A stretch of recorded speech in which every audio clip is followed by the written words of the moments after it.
Olá, tudo bem? Estamos aqui de volta no nosso podcast para falar de Apocalipse, do livro da Revelação, e outra vez aqui com o nosso professor, pastor Paulo de Moraes. Cada programa é um aperto de mão, um glória a Deus e um aleluia. Amém. O senhor está animado? Pastor, muito animado. Animado também falar pro irmão Licínio, né, que disse que tem que vibrar. Rapaz. Ele disse isso, é verdade? Disse que tem que vibrar. Licínio, que Deus te abençoe. E a vocês que estão aqui nos assistindo, né?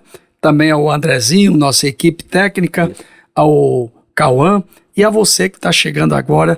Estamos dando continuidade e agora vamos falar do quinto selo, né? Quinto selo. Pastor, é só para quem está chegando agora para entender que o nosso podcast anterior nós falamos dos Cavaleiros do Apocalipse, do capítulo 6, e paramos exatamente no versículo de número 9. Exato. E agora, versículo 10, e clamava com grande voz, dizendo: até quando, ó verdadeiro e santo dominador, não julgas e vinga o nosso sangue dos que habitam sobre a terra? A cada um foi dado uma compridas vestes brancas, e foi-lhe dito que repousasse ainda um pouco de tempo, até que também se completasse o número dos conservos e seus irmãos, que havia de ser morto com eles, como eles foram. Sim. É muito importante. Estamos no capítulo 6 de Apocalipse, versículo 9, 10 e 11. Então, esse texto aqui, ele é muito importante. Inclusive, vou até aproveitar para abordar aqui um aspecto que eu considero necessário, que é a questão defendida por certo segmento religioso de que quando a pessoa morre, corpo, alma e espírito vão para a sepultura e lá, supostamente, diga-se de passagem, permanece ali em estado de inconsciência. Isso é um fato bastante importante. Inclusive, eu fiz cursos com este segmento religioso. Então eu posso falar do sono da alma. Exatamente, o famoso sono da alma. Ah. Então eu posso fazer alusão, né, a este assunto até com uma certa convicção. No entanto, aqui está uma prova de que este ensino ele não é verdadeiro. Sim. Porque o que João vê aqui, e o texto é bem claro, são pessoas que morreram e aqui elas estão em estado de plena consciência. Inclusive, porque tem-se as faculdades da alma e do espírito, assim como nós temos os sentidos do corpo físico, o olfato, a audição e etc., para ganharmos tempo. Da mesma sorte, então tem-se também as faculdades da alma e do espírito. Por exemplo, a adoração. A adoração é faculdade do espírito. Verdade. Orar. Paulo escreveu aos Coríntios: orarei com o espírito e também com o entendimento. A pessoa louva a Deus, não é? Com a sua alma. E a consciência, ela faz parte da alma, está aqui. Estas pessoas estão conscientes. Tanto que no versículo de número 10, elas clamam, né, com grande voz, dizendo: até quando, ó verdadeiro e santo dominador, olha, não julgas e vingas o nosso sangue dos que habitam sobre a terra. Elas estão plenamente conscientes, inclusive recordando-se de forma bem vívida no tocante às pessoas que as perseguiram e foram responsáveis pela morte delas aqui na terra. Comentando só mais um ponto aqui. Esse é o quinto selo, nós estamos falando do quinto selo. Do quinto selo. Sim. Contudo, fique claro que elas não estão clamando por vingança, não é? Esse ponto é necessário ressaltar. Com certeza. Elas estão, obviamente, clamando que Deus faça justiça. Sim. Então, é um pedido justo, né? É um clamor que procede para Deus fazer justiça. Sim. O outro ponto que eu vou comentar rápido para o irmão poder falar. E no versículo de número 11, diz que a cada um foi dado uma comprida veste branca. Existem aqueles que acreditam que estas pessoas elas estão de posse de um corpo intermediário até o retorno de Cristo, no dia do arrebatamento da igreja. Mas isso é uma crença o quê? De alguns teólogos. Como é que ele consegue imaginar e criar esse factoide? Pois é. É um factoide. Não tem base escriturística alguma. O correto é ler o texto como ele está escrito. Então, quando o salvo em Cristo, ele morre fisicamente, o corpo e a alma se unificam, eles vão para o terceiro céu. Isso é fato. Certo. Então, o que está no céu? O espírito da pessoa aguardando o retorno de Cristo. Aí, no dia do arrebatamento da igreja, obviamente, a parte espiritual juntar-se-á outra vez com a parte física. Obviamente, já é o corpo glorificado. Corpo glorificado que Paulo diz lá em 1 Coríntios 15. Isto. E será num momento, num piscar, seremos transformados. O que é mortal se reveste em imortalidade, o que é corruptível se reveste em corruptibilidade. Gostou dessa? Gostei demais. Ah, muito bom. Mas aí o senhor puxou outro assunto que está dentro do contexto aqui, muito interessante. Sim. Eu vou só finalizar o meu pensamento e a gente parte para esse assunto aí que o senhor tocou. Então, o curioso, elas recebem aqui uma comprida veste branca. Aqui está um texto onde se pode depreender qual é a forma da alma. Tudo indica, por esse texto, que a alma tem a forma do corpo. Por quê? Porque se está a alma, recebe uma veste branca. Certo. E cai direitinho. E a pessoa está vestida. Então, com base nesse texto, pode-se entender, ainda que a pessoa provavelmente não queira afirmar categoricamente, que também não seria um erro, mas aqui está a forma da alma, porque chegou lá, cada pessoa recebe, tá? Na verdade, aqui o texto, eu nem vou dizer que recebe, mas que recebeu uma veste branca e vestiu-se. Olha o fato interessante. Outro ponto aqui. Além da alma ter a forma do corpo de acordo com esse texto, pode-se entender isso por causa, repito, mais uma vez, por causa da veste branca e o fato de que Deus condena todo e qualquer tipo de nudez. Mesmo no céu, a alma chegou lá, tá vestida. Recebe o quê? Estar vestida. Porque também a questão da simbologia da veste branca é a honra, não é? Vestido com veste comprida, santidade. Exato. É? Então, esse é um ponto interessante, né? E importante. A determinação que estas pessoas recebem é que, para repousar um pouco de tempo, até que se completasse o número de seus conservos e seus irmãos que haviam de ser mortos como eles foram. Então, por esse texto aqui, entende-se claramente que naquele período, Deus reservará um número de pessoas que morrerão martirizadas. Não significa que durante o período da 70ª semana de Daniel, todos os salvos que à época que tiverem crido em Cristo morrerão. Mas o número deles será separado por Deus para ser martirizado. Porque essa questão aqui do número de conservos a serem, né, mortos ainda, significa aqueles que morrerão naqueles dias. Esse ponto é importante, porque o Apocalipse está tratando de pessoas martirizadas depois do arrebatamento da igreja, no período da 70ª semana de Daniel. E nós estamos dentro do assunto da ressurreição. Sim. Porque, só para cooperar na veste que o senhor diz, 1 Coríntios 15, versículo 35, 36 e 37 e 38, mas alguém dirá, como ressuscitarão os mortos? Com que corpo virão? Insensato, o que semeia não é vivificado, se primeiro não morrer? Quando se semeia, não se semeia o corpo que há de nascer, mas o simples grão de trigo ou de outra qualquer semente. Mas Deus dá-lhe o corpo como que cada semente... Deixa eu ler melhor aqui. Mas Deus dá-lhe o corpo como quer a cada semente o seu próprio corpo. O senhor está falando aí da veste da alma. 1 Coríntios capítulo 15, 38, diz que nesta vestimenta que eles recebem, que o senhor estava ilustrando sobre a própria alma, o formato, a silhueta da alma. Sim.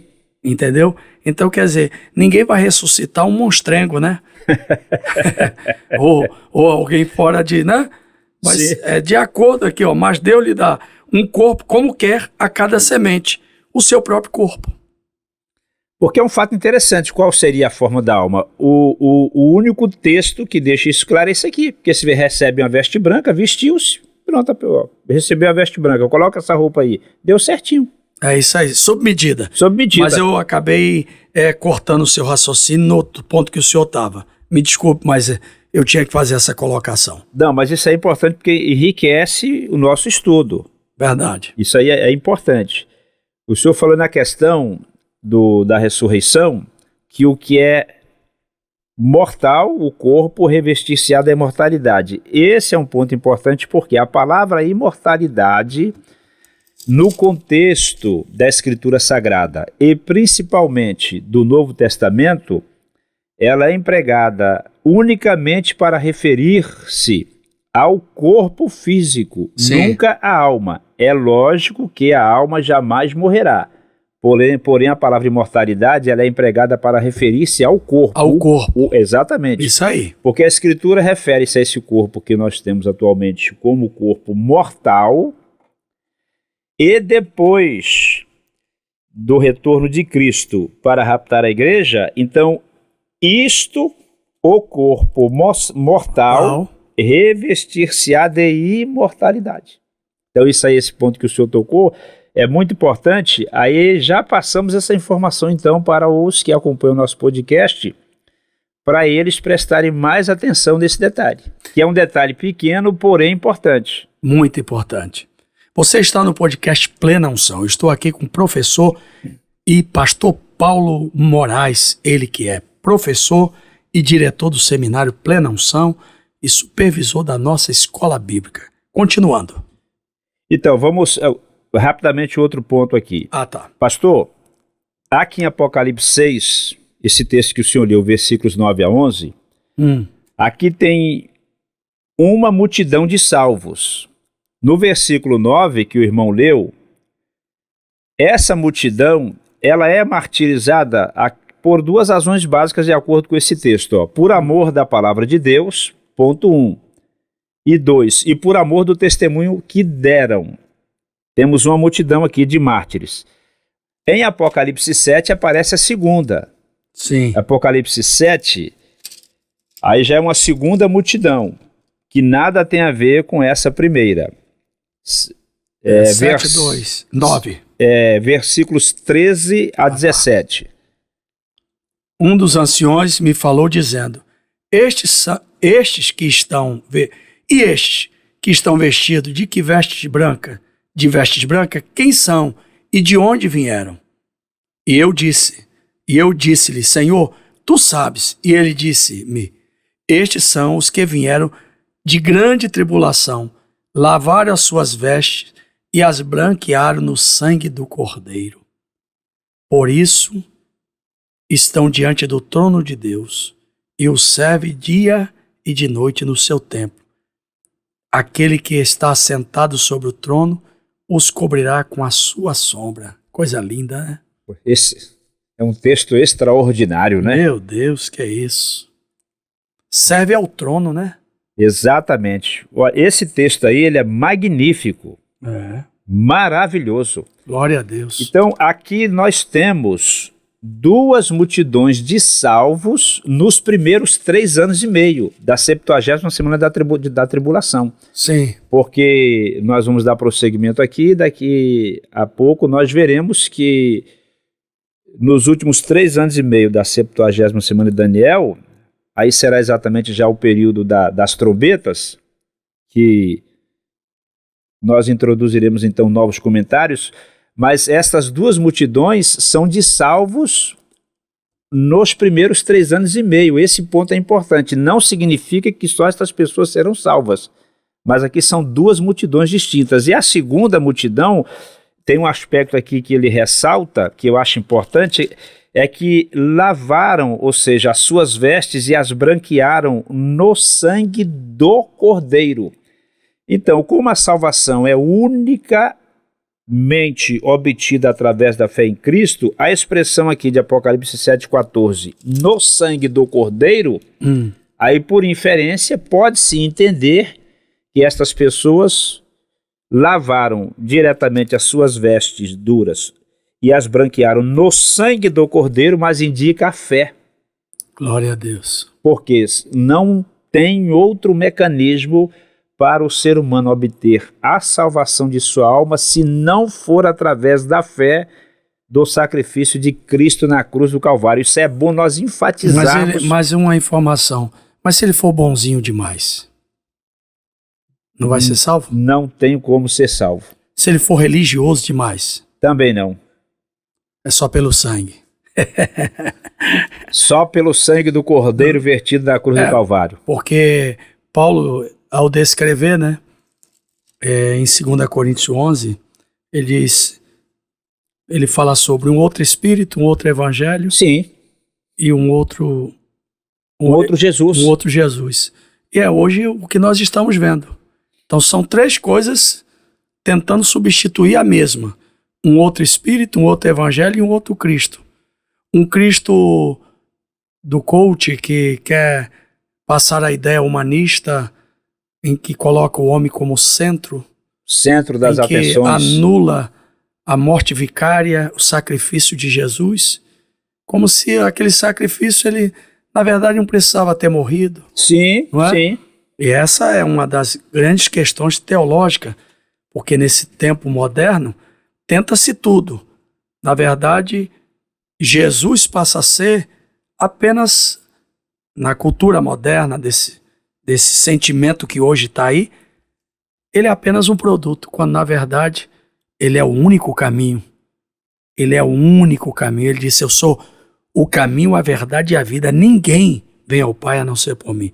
Prossiga, pastor Paulo. Então, essa colocação que o irmão fez é muito importante porque há que se ter coragem e não se ter medo de dizer o seguinte: qualquer ensino, qualquer pregação, qualquer tipo de crença que minimamente anule o sacrifício de Cristo na cruz do Calvário, o coloque em segundo lugar, é de origem maligna. Maligna. Com toda certeza. Não importa quem está a pregar, quem está a ensinar, não interessa, é de origem maligna. Por quê? Se tira a atenção da pessoa do sacrifício de Cristo realizado na cruz do Calvário em benefício dela, para que ela possa ser salva, no caso da pessoa que não se salvou através de Cristo. Então, quem é que tem intenção de fazer isso? É verdade. Não é? Verdade. Vamos concluir o quinto selo aí para a gente pular para o sexto, que isso está dando pano para manga, hein? Então, os pontos principais aqui nós abordamos os primeiros versículos que lidos, né? 9, 10 e 11. Certo. E agora o versículo 12, vamos passar para o sexto selo? Sexto selo. Aí. O sexto selo, só ressaltando que o quinto selo são os primeiros mártires da tribulação das 70 semanas de Daniel. E nós temos Mateus 24, do 9 ao 13. Temos também Daniel 7, capítulo 7, 9 e 17. E assim temos algumas referências aqui. Concluímos aqui, pastor Paulo, o quinto selo. O que é que o senhor tem a dizer mais para a gente fechar essa ideia e pularmos para o sexto selo? E você está ligado, continua ligado. Então, finalizando essa questão do quinto selo, eu quero apenas reforçar que isto aqui acontece nos primeiros 3 anos e meio da 70ª semana de Daniel. Esse é o ponto principal que eu quero deixar bem claro aqui para que os nossos ouvintes não tenham nenhuma dúvida no tocante a isso. Quando nós falamos dos 3 anos e meio, Enquanto isso, a igreja arrebatada. Sim. É isso, é bom esse paralelo? Essa ideia. É importante frisar. Frisar que enquanto 3 anos e meio de tribulação acontece a grande tribulação, a igreja está com Jesus na com glória. Jesus na glória, desfrutando. Não sei se você quer ficar aqui na grande tribulação. Então fica ligado.